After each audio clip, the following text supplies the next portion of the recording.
Good morning student. अभ्यास 14 का सवाल नंबर फर्स्ट है। प्रस्तुत चित्र में ओ वृत्त का केंद्र है और कुछ रेखाखंड खींचे गए हैं। ज्ञात कीजिए वृत्त की। ठीक, पहला क्वेश्चन, दो छेदक रेखाएं। ये आपका चित्र है। ये जो एच और ई खींचा है ये केंद्र से होकर नहीं आया है, इसको हमने साइड से खींचा है, इसको डार्क हो गया है, तो एच ये केंद्र से नहीं है। ठीक है, तो दो छेदक रेखाएं ए सी और एफ सी हैं। कौन कौन सी? ए सी, देखो ए और सी, फिर एफ सी एफ, यानी एफ सी, दो आपकी छेदक रेखाएं हो गई।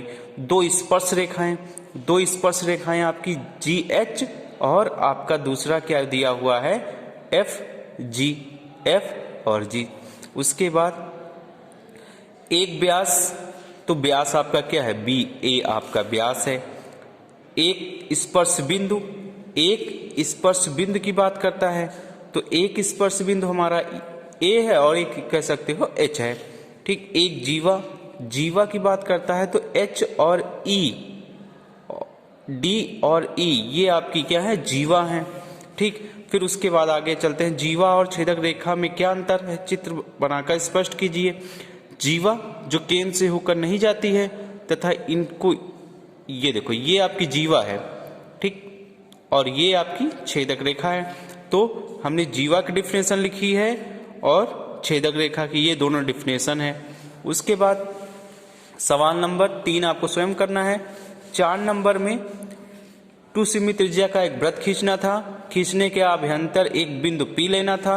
अब हम P लिए यहाँ पर। उसके बाद फिर इसका आंसर क्या होगा, नहीं, P से होकर स्पर्श रेखा नहीं खींची जा सकती। उसने P कहा अभ्यंतर कुछ दूरी पर, तो लेने के बाद क्या स्पर्श रेखा खींची जा सकती थी, नहीं खींची जा सकती है।